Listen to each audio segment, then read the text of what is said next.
వి gold trusted gold buyers. మీరు తాకట్టు పెట్టిన బంగారాన్ని విడిపించి ఈ రోజు ఉన్న మార్కెట్ ధరకు కొనబడును.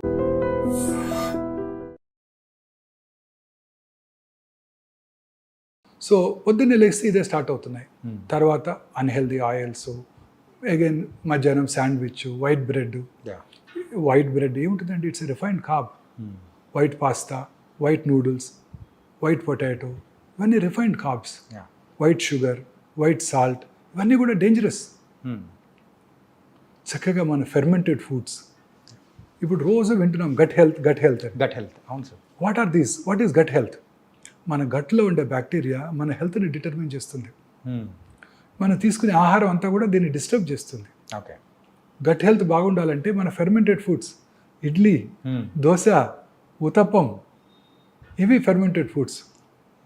అవి మన గట్ హెల్త్ని ఇంప్రూవ్ చేస్తాయి. మన గట్లో ఉండే ఆరోగ్యపూర్వకమైన బ్యాక్టీరియాని పెంపొందిస్తాయి. పెంపొందించి చక్కటి అబ్జార్ప్షన్ ఉంటుంది. అన్హెల్దీ మెటీరియల్స్ అబ్జార్బ్ అవ్వవు. తద్వారా ఈ రిఫైన్డ్ కార్బ్స్ అన్ని అవాయిడ్ చేసినట్టయితే దంపుడు బియ్యము, అన్ని రకాలుగా షుగరు, బ్రౌన్ షుగరు ఆ షుగర్ని పూర్తిగా తగ్గించుకోవటం, రాక్ సాల్ట్ వీలైనంత వరకు, ఇలా అనేక రకాలుగా మనం మన గట్ హెల్త్ని ఇంప్రూవ్ చేసుకున్నట్టయితే తప్పనిసరిగా మనం ఆరోగ్యంగా ఉండడానికి అవకాశం ఉంది. So this is the first change we have to bring in our public, in our people. In this pursuit నేను ఒక మోర్ దాన్ ఒక 500 వీడియోస్ చేశాను, షార్ట్స్.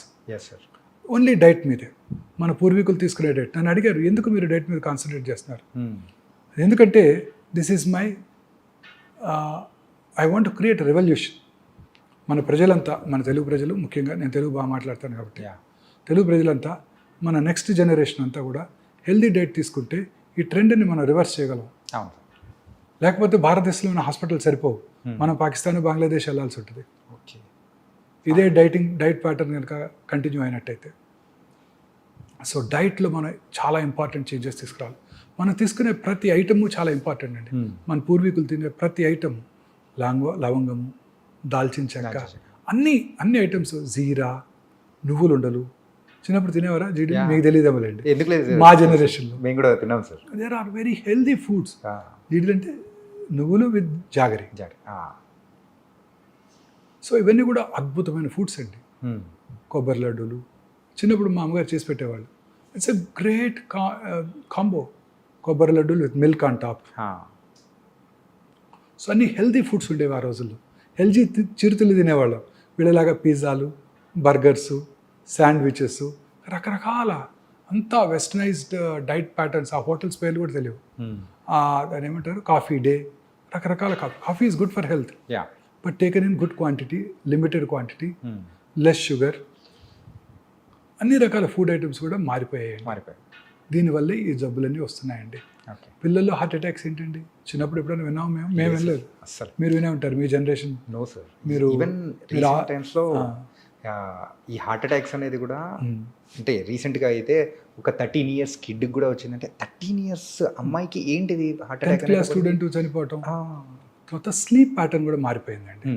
చక్కగా ఇంతకుముందు మా చిన్నప్పుడు మేము కూడా లైట్స్ పెద్దగా ఉండేవి కాబట్టి, ట్యూబ్ లైట్స్ కూడా చిన్న 40 watt బల్బ్ ఉండేది. సాయంకాలం 6:30-7 లోపల భోజనం చేసేవాళ్ళం. 1 గంట చదువుకొని 7:30-8 పడుకుని చదివేవాళ్ళం. ఇప్పుడు ఏంటంటే పిల్లలు టీవీ చుట్టం, అసలు ఇంటికి రావటమే లేట్గా రావటం, దురలవాట్లు. ఆ తర్వాత అది మనం మళ్ళీ మాట్లాడదాం. రాత్రి 10ంటికి రావటం, టీవీ చూస్తూ పడుకోవటం, పడుకునే ముందు మళ్ళీ ఆ బ్లూ స్క్రీన్, మొబైల్ స్క్రీన్, దాంట్లో చాటింగ్, వాట్సాప్ మెసేజెస్, ఇవి చూస్తూ పడుకొని నిద్రపోతే, మనం ఎర్లీగా కనుక పడుకున్నట్టయితే 7 గంటల లోపల భోజనం చేసేసి, సూర్యాస్తమయం లోపల భోజనం చేసి 7:30-8 లోపల పడుకున్నట్టయితే, రాత్రి 1:30కి మెలటోనిన్ అనే హార్మోన్ ఉత్పత్తి అవుతుంది. ప్రిఫరబుల్లీ లైట్ లేకుండా పడుకోవాలండి. ఒకవేళ లైట్ తప్పనిసరి మీకు భయస్తుందంటే చిన్న రెడ్ లైట్ పెట్టుకోండి, లో వోల్టేజ్ బెడ్ ల్యాంప్, చిన్నది, red colour preferably, not blue colour, not white colour. White colour అసలు పెట్టుకోకూడదు. ఓకే. ఆ melatonin hormone, it has a very strong anti cancer properties. Okay. ఇప్పుడు నేను పొద్దున్న 5:30కి వస్తాను, 5ంటికి హాస్పిటల్కి వస్తాను. వస్తున్నప్పుడు చూస్తుంటే గచ్చిబౌలి వస్తుంటే టాల్ టవర్స్, వెల్ లిట్, పురుషులు, స్త్రీలు, పిల్లలు, పెద్దవాళ్ళు అందరూ ఆ టైం రాత్రంతా పనిచేస్తూనే ఉంటారు. వాళ్ళలో ఆ హార్మోన్ ఎప్పటికీ ఉత్పత్తి అవ్వదు. ఓకే. దీన్ని సర్కేడియన్ రిథమ్ అంటారు. పొద్దున్నే పని చేసుకోవాలి, రాత్రి పడుకోవాలి. దీన్ని మనం డిస్టర్బ్ చేస్తున్నాం. డిస్టర్బ్ చేస్తే ఈ హార్మోన్ ఉత్పత్తి అవ్వదు. ఓకే. ఈ హార్మోన్ ఉత్పత్తి అయితేనే మన క్యాన్సర్ వచ్చే అవకాశాలు తగ్గిపోతాయి. వీళ్ళందరిలో కూడా hormone related cancer, breast cancer, prostate cancer, ఊబకాయం, ఇతరత్ర క్యాన్సర్లు వచ్చే అవకాశాలు చాలా ఎక్కువ ఉంటాయి. ఈ మెలటోనిన్ అనేది యూజువల్గా మనకు స్లీప్ బాగా పట్టడానికి యూజ్ చేసే, అంటే మన ఉత్పత్తి అయ్యే స్లీప్లో ఉత్పత్తి అయ్యే హార్మోన్. హార్మోన్స్. దాన్ని స్లీప్ ఇండ్యూసింగ్ కూడా వాడుతుంటారు. బట్ మెయిన్ పర్పస్ ఇది. ఓకే. మన body its has its own mechanism. Yes sir. So what is cancer? మన బాడీలో ఉన్న కోట్లాది కణజాలంలో ఏదో ఒక కణం రెగ్యులేటరీ మెకానిజమ్స్ దాటి డివైడ్ అవుతుంది. 1, 2, 2, 4, 4, 8, 8, 16 అట్లా డివైడ్ అవుతానే క్యాన్సర్ అంటాం. ఓకే. మన బాడీలో రెగ్యులేటరీ మెకానిజమ్స్ ఉన్నాయి. ఇప్పుడు చిన్నప్పుడు ముక్కు చిన్నదిగా ఉంటుంది, ఆ తర్వాత ఈ సైజుకి వచ్చి ఆగిపోద్ది, ఇంకా పెరగదుగా. పెరగదు. చెవులు కూడా ఇంతే ఉంటాయి, Yeah. ఏనుగు చెవులా పెరగవుగా. సో అవి రెగ్యులేటరీ మెకానిజమ్స్. ఓకే. ఈ రెగ్యులేటరీ మెకానిజమ్స్ని ఓవర్కమ్ చేసి పెరిగిపోతుంటాయి. ఎందుకు వస్తుంది క్యాన్సరు? ఎందుకు పెరుగుతున్నాయి? మన బాడీలో scientist have now got a definitive reason for this. Particular reason. Yes. Okay. మన బాడీలో అబౌట్ 22,000 ప్రోటాన్ కోడింగ్ జీన్స్ ఉంటాయి.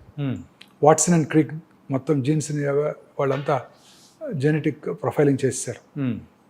ఈ 22,000 protein coding genes equally good number of non protein coding genes కూడా ఉంటాయి. ఈ 22,000 ప్రోటాన్ కోడింగ్ జీన్స్లో ఒక 500 to 600 ఆంకో జీన్స్ ఉంటాయి. అంటే క్యాన్సర్ కారక జన్యువులు. ఓకే. ఈ క్యాన్సర్ కారక జన్యువుల్లో వచ్చే మ్యుటేషన్స్ ద్వారానే క్యాన్సర్ వస్తుంది. సో ఇప్పుడు సైన్స్ అంతా దీని మీదే ఫోకస్ చేస్తున్నారు. ఆ ఏ మ్యూటేషన్ వల్ల క్యాన్సర్ వచ్చింది, ఆ మ్యూటేషన్ టార్గెట్ చేసే డ్రగ్స్ ఏమైనా ఉన్నాయా, ఉంటే దాన్ని వాడదాం. ఓకే. తద్వారా మనం క్యాన్సర్ని క్యూర్ చేయడానికి అవకాశం ఉంటుంది. This is what the entire research is all about now. So now coming back to, so ఈ జెనెటిక్ మ్యూటేషన్ ఎందుకు జరుగుతుంది? ఆ 500-600 క్యాన్సర్ కారక జన్యువులు ప్రతి వాళ్ళలోనే ఉన్నాయి కదా. ఈ క్యాన్సర్ పేషెంట్లో ఎందుకు జరుగుతుంది? లైఫ్ స్టైల్, స్లీప్, అండ్ ఇంకొక most important thing which I want to tell you, అన్నిటికన్నా ముఖ్యమైనది మానసిక ఆందోళన, స్ట్రెస్. ఓకే. ఈ మానసిక ఆందోళన వలన ఈ మ్యుటేషన్స్ మనలో జరుగుతూనే ఉంటాయి, మీలో నాలో కూడా. ఓకే. వాటిని నల్లిఫై చేసే కెపాసిటీ మన బాడీకి ఉంటుంది, అందరి బాడీస్కి ఉంటుంది. అది దెబ్బతిన్నప్పుడు, ఆ నల్లిఫై చేసే కెపాసిటీ దెబ్బతిన్నప్పుడు క్యాన్సర్ వస్తుంది. ఓకే. ఆ మ్యూటేషన్ టేక్స్ అప్పర్ హ్యాండ్. ఆ మ్యూటేషన్ని నలిఫై చేసే మెకానిజం మనలో లోపించింది, అంటే మన ఇమ్యూనిటీ లోపించింది. ఇమ్యూనిటీ ఎప్పుడు లోపిస్తుంది? మీరు స్ట్రెస్కి గురైనప్పుడు. అంటే మన అబ్బాయికి సీట్ రాలేదు ఎంబీబీఎస్, పక్కింట్లో వాళ్ళ అబ్బాయికి సీట్ వచ్చింది, వాడికి బెర్సిడీస్ బెంజ్ కారు ఉంది, మనకేమో అంబాసిడర్ కారు ఉంది. ఇలా మనలో మనం ఆందోళనకు గురవుతున్నాం. మనకి ర్యాంక్ రాలేదు, మనకన్నా వాడికి ఎక్కువ ప్రాక్టీస్ ఉంది, మనకన్నా ఎక్కువ పేషెంట్స్ వస్తున్నాడు, ఎక్కువ సర్జరీలు చేస్తున్నాడు. మా ప్రొఫెషన్, మీ ప్రొఫెషన్లో బాగా పాపులర్ అయ్యాడు యాంకరు, ఇప్పుడు అందరూ అతని గురించే తలుచుకుంటున్నారు, మూవీ ఛాన్సులు కూడా వచ్చాయంట. ఇలా ఈ వీటితో, ఈ ఆందోళనతోనే సగం జబ్బులు వస్తున్నాయండి. సార్ కరోనరీ ఆర్టరీ డిసీజ్ కానివ్వండి, బ్రెయిన్ సెరిబ్రోవాస్కులర్ యాక్సిడెంట్ కానివ్వండి, కరోనా కానివ్వండి, క్యాన్సర్ కానివ్వండి. సో అన్నిటికీ కారణం ఈ మానసిక ఆందోళన. మానసిక ఆందోళన తగ్గాలి అంటే మనము మెడిటేషను, సన్ బేదింగు, పొద్దున్నే లేచి అదేంటి సూర్య నమస్కారాలు. ఎందుకు చెప్పారు మనం వాళ్ళు? ఎందుకు దేవుడు సూర్యుడిని చూసి గాయత్రి మంత్రం చదవమని ఎందుకు చెప్పారు మన పెద్దవాళ్ళు? దీనికోసమే, సన్లైట్కి ఎక్స్పోజర్ కోసమే. ఎన్ని విటమిన్స్ ఉన్నాయో మనకు తెలిసింది డి, XYZ ఎన్ని ఉన్నాయో మనకేం తెలుసు? సైంటిస్టులకు తెలియనండి విటమిన్లు చాలా ఉండుంటాయి. లేకపోతే ఈ జబ్బులనే కారణం ఏంటండి? ఈ ఎయిర్ కండిషన్ రూమ్లో పడుకొని పొద్దున్నే 9, 10 నిద్రలేసి రాత్రి 1 గంట పడుకొని ఇలా ఉంటే ఈ జబ్బులు రాకేమొస్తాయి? ఇంకొక మోస్ట్ ఇంపార్టెంట్ థింగ్ అండి, మానసిక ఆందోళన కన్నా మోస్ట్ ఇంపార్టెంట్ థింగ్ మన ఇమ్యూన్ బూస్టరు. ఇంకా 2 ఉన్నాయి. ఒకటి హ్యాపీనెస్. సంతోషం సగం బలం అన్నారు మన పెద్దవాళ్ళు. అవును సార్. సగం బలం కాదు, పూర్తి బలం. సంతోషంగా ఉండాలి, ఎప్పుడు హ్యాపీగా ఉండాలి. చూడండి, ఇంట్లో 5 ఉంటారు, మన 2-3 ఏళ్ల క్రితం ఒకటి కరోనా వచ్చింది, లేకపోతే 2 వచ్చింది, ఒకటి సిక్ అయ్యాడు, ఒకటి కొంచెం రికవర్ అయిపోయాడు, మిగతా 3 రాలేదు. ఎందుకని? ఆ 3 ఇమ్యూనిటీ బాగుంది, వాళ్ళు హ్యాపీగా ఉన్నారు, హ్యాపీగా ఉన్నారు. నిద్రపోతున్నారు. నిద్ర రెండోది, మంచి నిద్ర, సంతోషం, మానసికంగా ప్రశాంతంగా ఉంటే మనకి ఏ జబ్బులు రావు.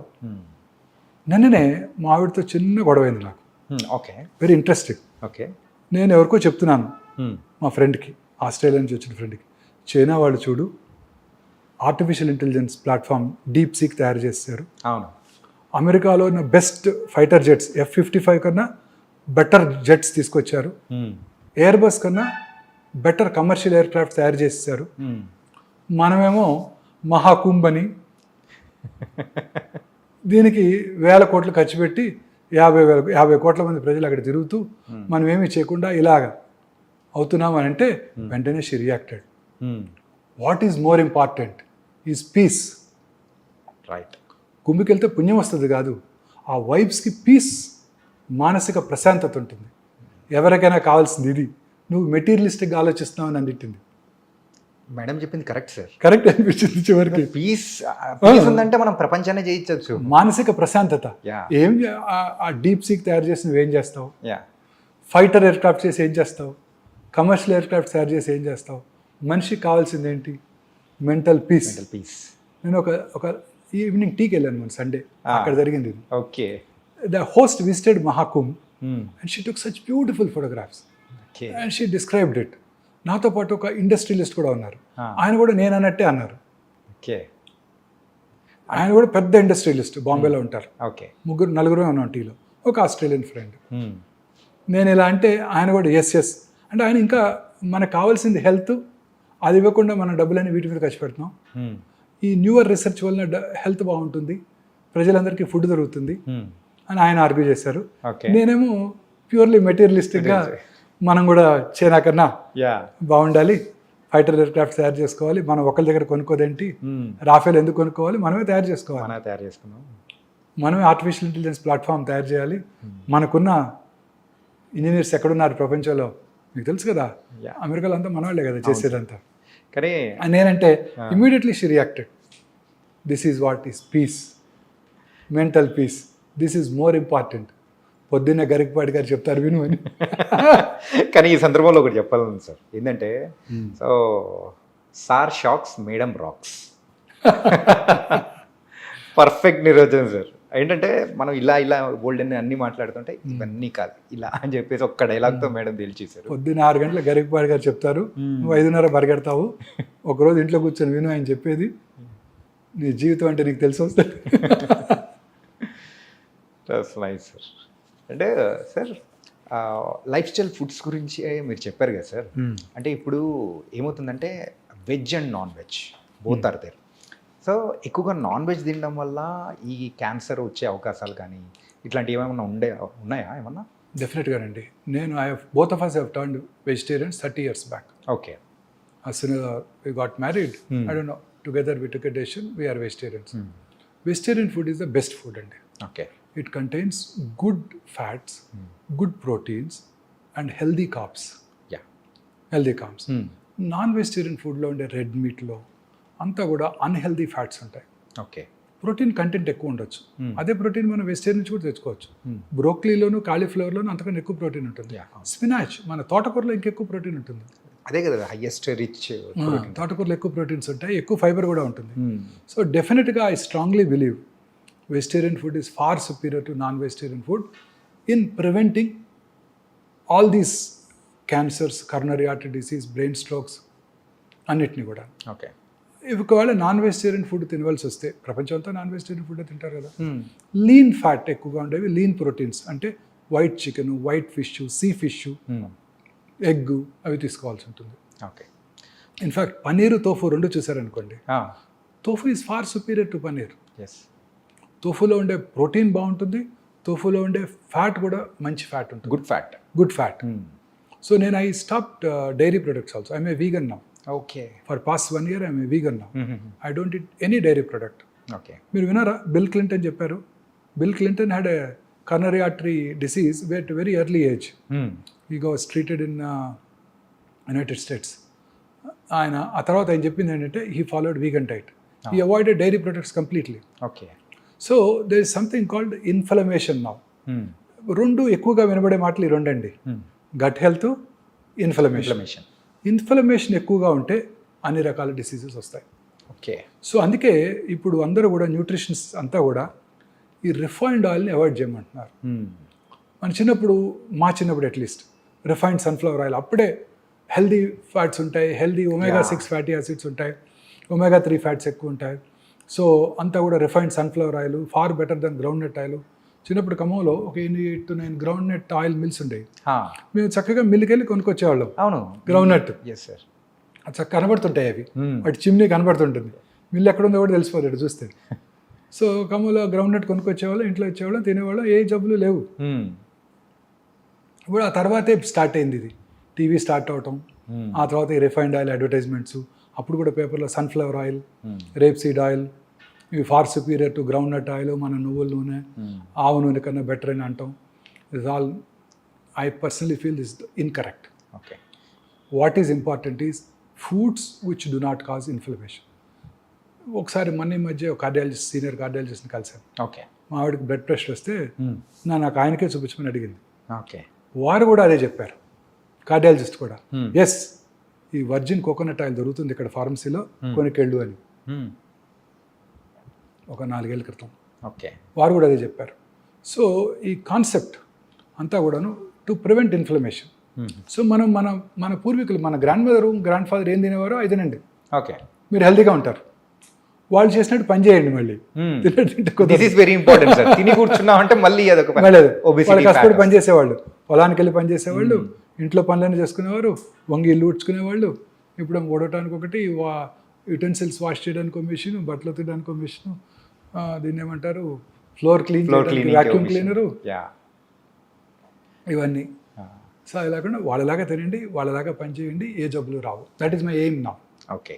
లైఫ్ స్టైల్ చేంజ్ మన పిల్లల్లో తీసుకురావడమే నా ఎయిమ్. ఓకే. మనలో మీ జనరేషన్కి ఎట్లా చేయలేము, అట్లీస్ట్ ఇంకా యంగర్ జనరేషన్, కమింగ్ జనరేషన్కి ఏమంటారు, జెన్ బీటా అంటారు అనుకుంటా. జెన్జీ అయిపోయింది కదా, ఇప్పుడు జెన్ బీటా. వీళ్ళలోనే మనం చేంజ్ తీసుకురాగలిగితే భారతదేశం హెల్తీగా ఉంటుందని ఆశ. సార్, క్యాన్సర్ రాకుండా ఉంటుందని ఆశ. ఎప్పటికీ కూడా మనం ఇప్పుడు అబ్రాడ్లో ఉండే క్యాన్సర్ ఇన్సిడెన్స్కి రీచ్ అవ్వకూడదు. మనం ఎప్పుడు కూడా మన క్యాన్సర్ ఇన్సిడెన్స్ తక్కువగా ఉండాలంటే మనం మన ఆహారపు అలవాట్లు మార్చుకోవాలి, దూర అలవాట్లకు దూరంగా ఉండాలి. Smoking, alcohol, drugs. పంజాబ్ చూడండి, ఫస్ట్ గ్రీన్ రెవల్యూషన్ అన్నారు 1960s and 70s. Punjab is an ideal state. Fertilizers, pesticides ఎక్కువగా వాడేసి విపరీతమైన రైస్ అవుట్పుట్, మన వీట్ అవుట్పుట్ ప్రొడ్యూస్ చేశారు. రిచెస్ట్ స్టేట్ అయిపోయింది. Average Punjabi farmer is richer than American farmer. ఇప్పుడు కూడా వాళ్ళకి మనలాగా వరదలు లేవు, చక్కగా 2 crops వచ్చేస్తాయి, వాళ్ళ రిచెస్ట్ పీపుల్. అప్పుడు ఆ రిచ్నెస్తో పాటు ఏమొచ్చిందండి, 25% of Punjabis are drug addicts, 80% are alcoholics. So what is important is ఈ pesticides, fertilizers, artificial colouring agents మన ఫుడ్ ఐటమ్స్కి, ఈ ప్రిజర్వేటివ్స్.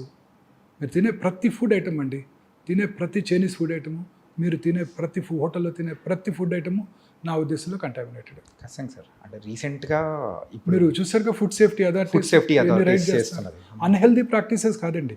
వారు వాడే ఆయిల్స్, వాళ్ళు వాడే ప్రిజర్వేటివ్స్, వాడు వాడే కలరింగ్ ఏజెంట్స్, పీచు మిఠాయి, రోడమిన్ బి, కాటన్ క్యాండీ. మన పిల్లలు వచ్చినప్పుడు మనం కూడా తిన్నాం, మా స్కూల్ బయట ఉండేది, ఆ రెడ్ పింక్ కలర్లో తిన్నాం. They're all carcinogenic. Manchurian, chicken manchurian, vegetable manchurian వాడే కలర్స్ అన్ని కర్ణాటక గవర్నమెంట్ బ్యాన్ చేసేసింది. మేనీస్ మన తెలంగాణ గవర్నమెంట్ కూడా బ్యాన్ చేశారు. ఓకే. అన్నిటి కూడా processed foods, processed dairy products, colouring agents, ఆ టేస్ట్ ఇంప్రూవ్ చేయడానికి అనేక రకాలైన యూస్ చేస్తున్నారు. సార్, ఇందాక మీరు దురలవాట్ల గురించి చెప్పారు కదా సార్. ఇప్పుడు ఫర్ ఎగ్జాంపుల్ ఒక పర్సన్ ఒక 10 years బ్యాక్ సో యూజువల్గా స్మోకింగ్ అండ్ డ్రింకింగ్ హ్యాబిట్ ఉంది, వదిలేసాడు. సో ఆ పర్సన్కి మళ్ళీ క్యాన్సర్ వచ్చే అవకాశాలు ఏమన్నా ఉంటాయంటారా సార్? ఒక 10 ఏళ్ళు స్మోక్ చేసి ఆపేసిన నార్మల్ స్మోక్ చేయని ఇండివిజువల్తో కంపేర్ చేసినట్టయితే అతని క్యాన్సర్ వచ్చే అవకాశాలు చాలా ఎక్కువ. ఓకే. స్మోకింగ్ మానేసి 30 ఏళ్ళు అయిందండి అంటాడు నా దగ్గరికి వచ్చి. స్మోక్ చేస్తారా అంటారు లంగ్ క్యాన్సర్ చూడగానే. లేదండి నేను చేయనండి అంటాడు. అప్పుడు మళ్ళీ అడుగుతాను, చిన్నప్పుడు చేసేవారా అని. ఆపేసి 10 ఏళ్ళు అయిందండి 30 ఏళ్ళు అయిందండి అంటాడు. యా, వాళ్ళందరికీ కూడా రిస్క్ ఎక్కువే. ఓకే. ఎవరు స్మోకర్స్ అంటే ఒకసారి స్మోక్ చేస్తే చాలు, 10 ప్యాక్ ఇయర్స్ అంటే రోజుకి 10 సిగరెట్లు చొప్పున 10 ఏళ్ళు స్మోక్ చేస్తే చాలు, ఆ ఇల్ ఎఫెక్ట్స్ మీ జీవితాంతం ఉంటాయి. Okay. Same is the case with alcohol. Okay. చాలామంది అనుకుంటారు ఆల్కహాల్ ఈజ్ గుడ్, చాలామంది చెప్తుంటారు కార్డియాలజిస్టులు కూడా, రెడ్ వైన్ తీసుకో నీ బ్యాడ్ కొలెస్ట్రాల్ తగ్గిపోద్ది, అంటే 2 pegs హెల్తీగా ఉంటే 30 ml రెడ్ వైన్ తీసుకో రోజు అంటుంటారు. No, alcohol in even small quantities as injurious as tobacco. Okay. మొన్ననే surgeon general doctor Vivek Murthy, American surgeon general, ఒక ప్రెస్ కాన్ఫరెన్స్ పెట్టి మరి చెప్పారు, ఓకే. ఆల్కహాల్ మీద కూడా this is injurious to health అని లేబుల్ వేయండి. సిగరెట్తో పాటు కొంచెం మోడరేట్ అమౌంట్స్లో ఆల్కహాల్ కన్జ్యూమ్ చేసిన క్యాన్సర్ ఇన్సిడెంట్స్ ఎక్కువైపోతుంది. ఓకే. మొన్ననే hardly 1 or 2 months back. This was danger sign sir. Alcohol is equally bad. ఇంకొక ఇంపార్టెంట్ విషయం ఉందండి, స్మోక్ చేస్తే 100కి 4 క్యాన్సర్ వస్తాను, 10 మందికి 4 క్యాన్సర్ వస్తాను. ఆల్కహాల్ ఎలోన్ తీసుకుంటే 10 మందిలో 1 క్యాన్సర్ వస్తాను. రెండు కలిపి తీసుకుంటే 4 + 1 5 కాదు, 9 అవుతుంది. అదేంటి సార్? అది సినర్జిస్టిక్ ఎఫెక్ట్ అంటారు. ఓకే. రెండిటి కాంబినేషన్ అనేది ఇంకా డేంజరస్. ఓకే. జనరల్గా స్మోక్ చేసేవాళ్ళంతా ఆల్కహాల్ తాగుతారు, ఆల్కహాల్ తాగేవాళ్ళంతా స్మోక్ చేస్తుంటారు. So very very dangerous. And they eat unhealthy food on top of it yeah, during the course of their partying. So రోజు హోటల్స్లో పెట్టేవే కదండి అన్హెల్దీ ఫ్యాట్స్, అన్హెల్దీ ఫుడ్స్ అండి. Sir ఇలా వీటి గురించి చెప్పారు. మరి ప్యాసివ్ స్మోకర్స్ అంటే ఇప్పుడు ఎవరైతే కాలుస్తూ ఉంటారో వాళ్ళ పక్కన ఇంట్లో వాళ్ళు కానీ ఎవరైనా ఉన్నారంటే వాళ్ళకు కూడా క్యాన్సర్ వచ్చే అవకాశాలు కూడా ఎక్కువ శాతం ఉంటుందని డెఫినెట్గా. ఇప్పుడు government has ban smoking in public places. Right. So మీరు ఎక్కడ తాగలరు? ఆఫీస్లో తాగినా ఊరుకోరు, మీ కొలీగ్ తిడతాడు, unless you have your own room chamber. So ఇంట్లోనే తాగాలి. ఇంట్లో తాగితే ఇంకా డేంజరస్. ఎందుకు? ఇంట్లో ఉన్న తన పిల్లలకి టెండర్ ఏజ్లో ఇట్ ఎఫెక్ట్స్ దెమ్. వాళ్ళకి ఇంకా ఎక్కువ ఛాన్స్, ఇతనికన్నా వాళ్ళకి ఎక్కువ ఛాన్స్. అడుగుతుంటాను, మీ నాన్నగారు స్మోక్ చేసేవారా అని, చిన్న వయసులో క్యాన్సర్ వస్తే. So lighted end of the cigarette నుంచి వచ్చే స్మోకు, ఈయన పీల్చుకొని వదిలే స్మోకు, ఓకే, అవన్నీ కూడా ఇంట్లో పిల్లలకి చాలా ఇల్ ఎఫెక్ట్స్ కలిగిస్తాయి. ఓకే. సో పిల్లలకి ఇంకా డేంజరస్, వాళ్ళు స్మోక్ చేసిన దానికన్నా ఎక్కువ డేంజరస్. అంటే టెండర్ ఏజ్లోనే their lung epithelium is getting affected, their organs are getting affected.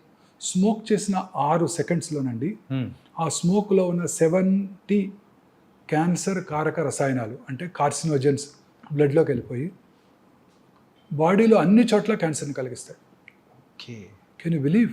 గర్భసంచి ముఖద్వారం దగ్గర సెక్రిషన్స్ పెద్దగా ఉండవు. ఓకే. స్మోక్ చేసిన ఆడవాళ్ళలో ఈ గర్భసంచి ముఖద్వార క్యాన్సర్ ఇన్సిడెన్స్ కూడా ఎక్కువగా ఉంటుంది. Generally cervical cancer common cause ఏంటండి? Human papillomatous virus. ముఖ్యంగా మన తీర ప్రాంతాల్లో అన్హైజీనిక్ ఎన్విరాన్మెంట్లో ఈ వైరస్ ఎక్కువగా వ్యాప్తి చెంది మన ఆంధ్రప్రదేశ్, ఒరిస్సా, తమిళనాడులో చాలా ఎక్కువ ఇన్సిడెంట్స్. HPV virus. సో మరి అమెరికాలో ఇది లేనే లేదు కదా.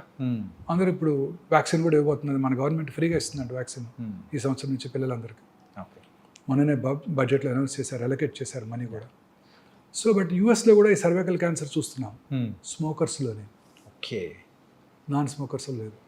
So smoking effects every organ few సెకండ్స్లో. చాలామంది ఈ గుట్కా తింటుంటారు, వీటిని స్మోక్లెస్ టొబాకో అంటారు. అంటే జస్ట్ నోట్లో తిని నమిలి ఊసేస్తాను, నేను లోపలికి ఇంజెస్ట్ చేయను, నాకు క్యాన్సర్ ఎందుకు వస్తుందని ఆర్గ్యూ చేస్తాడు. అది తినటం వల్ల నోట్లోనే కాదండి, ఆ నోటి మ్యూకస్ మెమరీ నుంచి అబ్జర్వ్ చేయబడి శరీరంలో ఇతర భాగాల్లో కూడా క్యాన్సర్ వస్తాయి. ఓకే. చాలా కామన్గా చూస్తుంటాం ఈ బిజినెస్ కమ్యూనిటీలో, షాప్స్లోనే కూర్చొని ఉంటారు. ముఖ్యంగా వెహికల్ డ్రైవర్స్ కూడా రాత్రిపూట నిద్రలేకపోకుండా ఉండటానికి తింటూ ఉంటారు, అలవాటు చేసుకుంటారు. సో చాలా కామన్ ఓరల్ క్యాన్సర్ వల్ల మౌత్ క్యాన్సర్స్ ఇవన్నీ మనం చూస్తాం, అన్ని రకాల క్యాన్సర్. సార్ మీరు ఇప్పుడు గాలి గురించి మాట్లాడాం కాబట్టి యూజువల్గా మన హైదరాబాద్లో సో ఈ పొల్యూషన్ అనేది కూడా ఎక్కువ, not only in Hyderabad, so metropolitan cities అనేది కూడా కొంచెం పొల్యూషన్ ఎక్కువ ఉంటుంది. ఇలా పొల్యూషన్ ఎక్కువ ఉన్న టైంలలో సో దాని ద్వారా క్యాన్సర్ వచ్చే అవకాశాలు ఏమైనా ఉంటాయంటారా? ఖచ్చితంగానండి. పొల్యూటెడ్ సిటీస్ అన్నిట్లోనూ క్యాన్సర్ ఇన్సిడెంట్స్ ఎక్కువ. భారతదేశంలో మీరు చూసినట్టయితే రూరల్ ఏరియాస్లో క్యాన్సర్ ఇన్సిడెంట్స్కి Mumbai metropolitan tumour registry compare చేసినట్టయితే ఖచ్చితంగా 3 రెట్లు ఎక్కువ ఉంటుంది. 3 రెట్లు. శాన్ ఫ్రాన్సిస్కోలో ఇంకో 3 రెట్లు ఎక్కువ ఉంటుంది. ఓకే.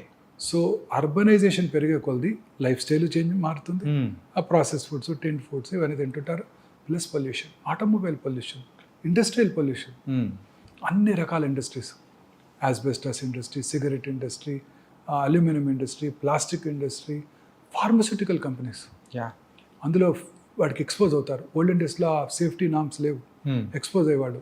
చాలామంది ఫార్మస్యూటికల్ కంపెనీస్లో పనిచేసి చిన్నప్పుడు, ఇప్పుడు మేనేజరియల్ పొజిషన్లో ఉన్నారు వాళ్ళంతా.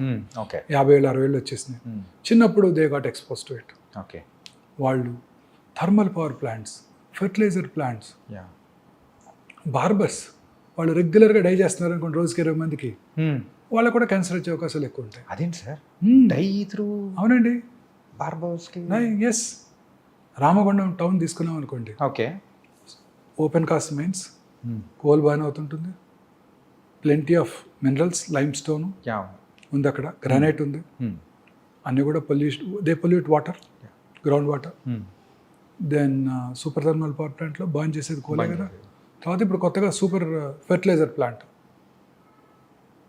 అలాంటి టౌన్స్లో క్యాన్సర్ ఇన్సిడెంట్స్ చాలా ఎక్కువ ఉంటుందండి, ఓకే. చాలా ఎక్కువ ఉంటుంది.